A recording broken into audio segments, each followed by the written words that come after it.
28 de dezembro de 1895, 33 pessoas desceram as escadarias do Grand Café no Boulevard de las Capucines, em Paris, e entraram num pequeno salão do subsolo. Cada um pagou £1 pela entrada. Nenhum deles sabia exatamente o que estava prestes a ver. As luzes se apagaram, uma máquina roncou suavemente no escuro, então, numa tela branca à frente deles, algo extraordinário aconteceu. A realidade começou a se mover. Um portão grande se abriu, operários saíam por ele, homens, mulheres, bicicletas, um cachorro quase atropelado, tudo em movimento. E tudo acontecendo num retângulo de luz projetado numa simples parede. Naquela noite de inverno, duas coisas nasceram ao mesmo tempo: o cinema e a necessidade humana de assisti-lo. Hoje vamos contar a história de duas pessoas que tornaram aquilo possível e que, ironicamente, achavam que tinham inventado uma novidade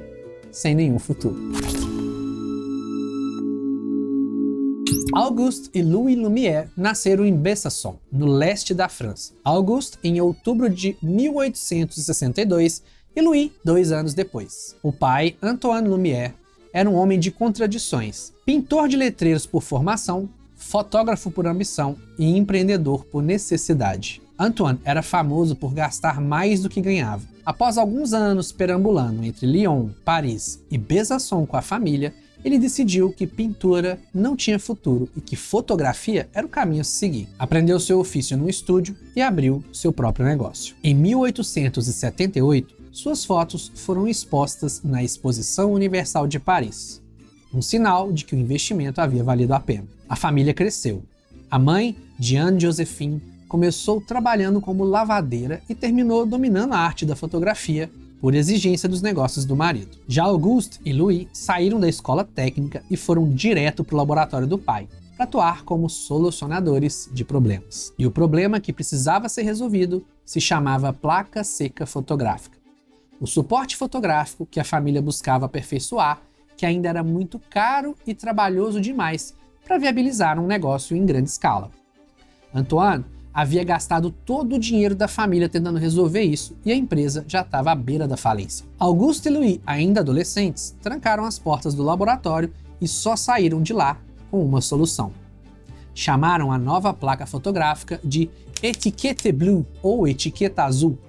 Era mais rápida, mais barata e mais eficiente. A fábrica Lumière voltou a funcionar e nos anos seguintes ela não parou mais de crescer.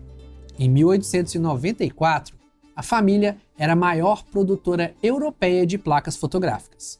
Empregava centenas de pessoas em Lyon. O pai havia transformado um negócio quase falido numa das indústrias mais prósperas da França. E os filhos, que haviam salvado a empresa na adolescência, agora comandavam um laboratório de pesquisa. Foi nesse momento que Antoine foi a Paris e voltou com uma novidade que havia visto numa demonstração: o cinetoscópio de Thomas Edison. Thomas Edison era, em 1894, o inventor mais famoso do mundo. O fonógrafo, a lâmpada elétrica, o telégrafo de múltiplos canais. Seu laboratório em Menlo Park havia mudado a vida cotidiana da forma que poucos inventores na história conseguiram. E em 1891, ele tinha registrado a patente de dois novos aparelhos, o cinetógrafo e o cinetoscópio. O cinetógrafo era uma câmera capaz de capturar imagens em sequência rápida numa película de celuloide. O primeiro suporte fotográfico flexível capaz de guardar dezenas de imagens em sequência e ser passado através de uma câmera. O cinetoscópio era a caixa onde essas imagens podiam ser vistas. Um espectador por vez se inclinava sobre o aparelho e via, através de um pequeno buraco, as imagens em movimento rolando internamente. Era fascinante, revolucionário, mas tinha só um pequeno problema fundamental. Só uma pessoa por vez podia ver o que estava dentro da caixa. Era um espetáculo privado, um brinquedo sofisticado, mas longe de ser uma experiência compartilhada. Antoine voltou de Paris com a imagem do cinetoscópio na cabeça e uma frase: "Isso é o que vocês precisam fazer, só que melhor." Auguste ficou 3 meses debruçado sobre o problema. Como projetar as imagens em movimento numa tela para múltiplos espectadores ao mesmo tempo, sem que o movimento tremesse, saltasse ou perdesse a fluidez. O desafio técnico era imenso. A película precisava se mover, parar, ser iluminada, ser projetada e recomeçar o ciclo. Tudo isso 15 vezes por segundo com precisão absoluta. 3 meses de tentativa e nenhuma solução satisfatória. Então, Louis adoeceu. No final de 1894, Louis Lumière pegou uma gripe tão forte que deixou de cama por vários dias. Auguste foi visitá-lo numa manhã e encontrou o irmão com olheiras profundas. Louis não havia dormido.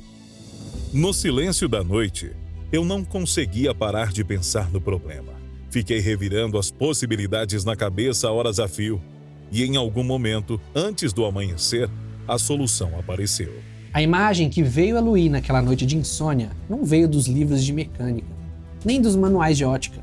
Veio da máquina de costura da mãe dele. Ele havia observado desde criança o mecanismo da agulha, um movimento intermitente que avança, para, atravessa o tecido, recua e avança de novo. Tudo em sequência precisa e rítmica. Devemos recorrer a um dispositivo que ataque a película em repouso, que acelere e a retarde até sua imobilidade quando projetaremos a imagem. Temos de repetir este ciclo 15 vezes por segundo. O mecanismo era elegante. Dentes metálicos se encaixavam nas perfurações das bordas da película, puxavam um quadro para frente, paravam por uma fração de segundo e quando a luz atravessava o fotograma e projetava a imagem na tela, o ciclo então recomeçava. Rápido demais para o olho humano não perceber o intervalo, lento o suficiente para o cérebro criar a ilusão de movimento contínuo. Numa só noite, meu irmão havia inventado o cinematógrafo, diria Auguste décadas depois, numa entrevista em 1935. A patente foi registrada em 13 de fevereiro de 1895. O aparelho pesava cerca de 5 quilos, uma fração do peso dos equipamentos de Edison, que chegava a 500 quilos e precisavam de energia elétrica para funcionar. O cinematógrafo funcionava com uma manivela. Era câmera, copiadora e projetor ao mesmo tempo. Podia ir em qualquer lugar. O primeiro filme rodado por Louis Lumière foi A Saída dos Operários da Fábrica Lumière, em Lyon, filmado em 19 de março de 1895. Na rua, em frente à própria fábrica da família, e durava apenas 46 segundos.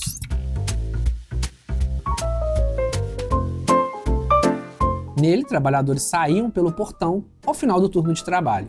Algumas mulheres, homens com bicicletas e até um cachorro. Não havia um roteiro, não havia atores, muito menos a direção no sentido que a gente conhece hoje.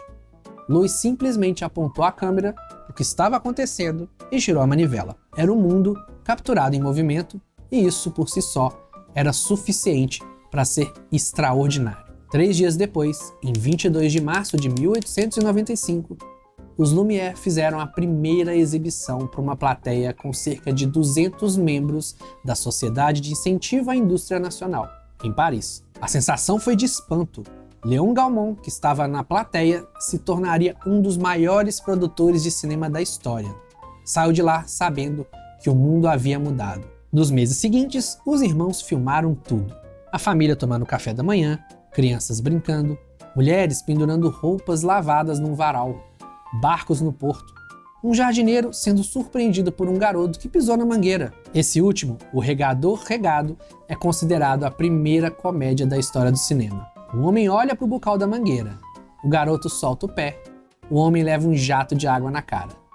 O mundo ria pela primeira vez numa tela, e o mundo nem sabia ainda o que era uma tela de cinema. Os Lumière também filmaram algo que nenhuma câmera havia conseguido antes: movimento em alta velocidade, captado ao ar livre. Ondas do mar quebrando na praia, cavalos galopando, trens chegando às estações. A câmera, leve e portátil, podia ir em qualquer lugar onde os aparelhos do Edison nunca chegariam. A sessão mais famosa da história do cinema quase não foi organizada pelos próprios Lumière. Louis e Auguste ficaram em Lyon naquela noite. Foi o pai Antoine e um organizador chamado Clément Maurice que tomaram conta da estreia comercial no Grand Café, em Paris. O anúncio era discreto. Cinematógrafo Lumière. Entrada, 1 franco. 33 pessoas desceram ao Salon Windy, um salão no subsolo do café, com cadeiras enfileiradas e uma tela branca no fundo. A sessão durava 20 minutos. O programa incluía 10 curta-metragens, cada um com cerca de 50 segundos de duração. O primeiro foi A Saída da Fábrica, que a gente já falou antes. Depois veio O Almoço do Bebê, um bebê da família Lumière sendo alimentado no jardim. Depois, Praça dos Cordeliers, em Lyon. O programa seguia com outros curtas do catálogo Lumière. E o famoso curta A Chegada de um Trem à Estação de La Ciotat chegaria pouco depois ao imaginário da origem do cinema. A câmera estava posicionada na plataforma em ângulo baixo e o trem avançava diretamente em direção à lente. Décadas depois, a cena seria lembrada como um dos grandes símbolos do espanto provocado pelas imagens em movimento. Relatos posteriores transformaram essa experiência quase em lenda, com histórias de espectadores se jogando para trás ou saindo correndo. O que se pode afirmar com segurança é que o público da época ficou profundamente impressionado com a sensação inédita de ver a realidade projetada em um movimento diante dos próprios olhos. O boca a boca foi imediato. Na semana seguinte, filas se formaram ao lado de fora do Grand Café. Os Lumière passaram a realizar 20 sessões por dia, das 10 da manhã até depois da meia-noite. Em poucas semanas, as filas se estendiam por 400 metros no Boulevard de los Capucines. Em fevereiro de 1896, o cinematógrafo estava em Londres. Nos meses seguintes, chegou a outras cidades da Europa e do mundo. Os irmãos treinaram operadores na fábrica de Lyon e os enviaram com câmeras e instruções. Filmar tudo. Procissões, feiras, portos, monumentos, famílias, batalhas, reis. Nessa época, o cinematógrafo já circulava por países como Bélgica, Alemanha, Estados Unidos, Canadá, Argentina, México, Egito, Índia e Japão. A humanidade começava a se ver pela primeira vez. Na sessão privada que precedeu a estreia comercial, havia um convidado que saiu de lá em estado de euforia. Georges Méliès, diretor do Teatro Robert Houdin e um dos maiores ilusionistas da França. Méliès enxergou no cinematógrafo algo que os Lumière ainda não tinham visto: a possibilidade de criar mundos que não existem. Após a sessão, Méliès abordou Antoine e ofereceu uma quantia generosa para comprar um cinematógrafo. Antoine recusou. Louis e Auguste não queriam vender o aparelho a concorrentes. E Méliès saiu de lá sem a máquina, mas com ideia ainda na cabeça. Ele foi a Londres, comprou um equipamento similar, voltou a Paris e começou a filmar. E aí ele fez algo totalmente diferente. Parou a câmera no meio de uma filmagem, reorganizou a cena e voltou a filmar. E o resultado, quando a película foi revelada e projetada, era mágico. Pessoas desapareciam, objetos se transformavam, impossibilidades aconteciam. Havia nascido a linguagem da ficção cinematográfica. Pode até parecer bobo hoje, mas naquela época tudo era novidade. Surgiu aí a primeira edição de filme. Os Lumière filmavam o mundo como ele era. Méliès filmava o mundo como ele poderia ser. E o cinema precisava das duas coisas para sobreviver. Em 1902, Méliès lançou Viagem à Lua, o primeiro filme de ficção científica da história, com 12 minutos de duração, cenários pintados à mão, efeitos especiais teatrais e uma narrativa completa. A imagem do foguete enterrado no olho da Lua tornou-se um dos ícones mais reconhecíveis de toda a história do cinema. Os Lumière nunca chegaram lá porque não acreditavam que o cinema tinha futuro como arte ou como negócio a longo prazo.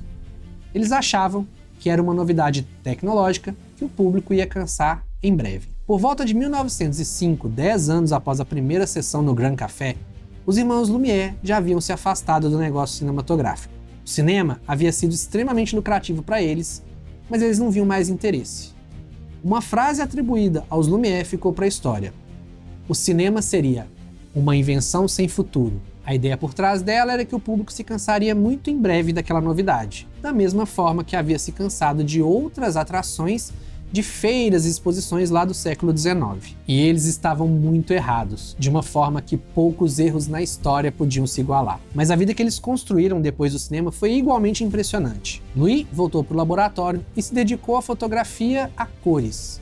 Em 1903, patenteou o autocromo Lumière, o primeiro processo fotográfico colorido prático da história, baseado numa técnica de grãos de amido de batata tingidos que criavam uma imagem colorida sobre o vidro. O autocromo foi o padrão da fotografia a cores durante décadas, até ser superado pelos filmes Kodachrome nos anos 1930. Louis ainda se dedicou à fotografia em relevo e a pesquisas ligadas à imagem estereoscópica, além de contribuir para estudos em eletricidade, acústica e automobilística. Durante sua vida, os dois irmãos registraram juntos 170 patentes. Auguste, por sua vez, voltou-se profundamente para biologia e medicina.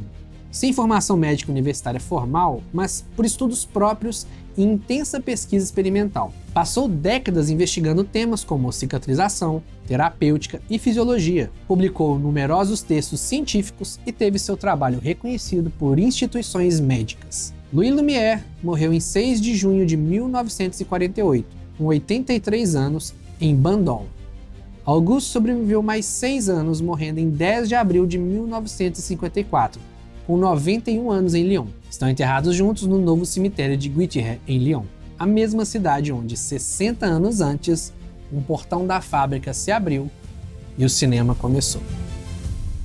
Existe uma frase do cineasta francês Bertrand Tavernier que resume com precisão a diferença entre os dois pioneiros do cinema. Edison inventou a captura da imagem. Os Lumière inventaram a encenação. O que Louis e Auguste fizeram em 1895 foi apenas construir uma máquina. Foi descobrir que a realidade, quando recortada, enquadrada e projetada numa tela, diante dos olhos das pessoas, se transformaria em algo completamente novo. Não é mais a realidade, e sim uma experiência da realidade. E essa experiência pode causar medo, alegria, tristeza, risos ou até mesmo espanto. Eles filmaram um trem chegando à estação e ajudaram a criar uma das imagens mais emblemáticas do nascimento do cinema. Filmaram um bebê sendo alimentado e o público se emocionou. Filmaram um operário saindo do trabalho e o mundo parou para olhar, porque ver imagens em movimento era em si o ato mais extraordinário que o ser humano havia experimentado até aquele momento. Esse legado tem 130 anos. Sobreviveu ao som, à cor, ao widescreen, ao 3D, ao streaming e agora enfrenta a inteligência artificial. Mas ainda continua aqui, porque o que Louis e Auguste Lumière descobriram naquela noite fria de dezembro não foi só uma tecnologia, foi uma necessidade humana que ninguém sabia que existia, até que as luzes se apagaram e o mundo começou a se mover numa tela branca em Paris. Agora me conta aqui, o que mais te fascinou sobre a criação do cinema? Valeu! A gente se vê na próxima.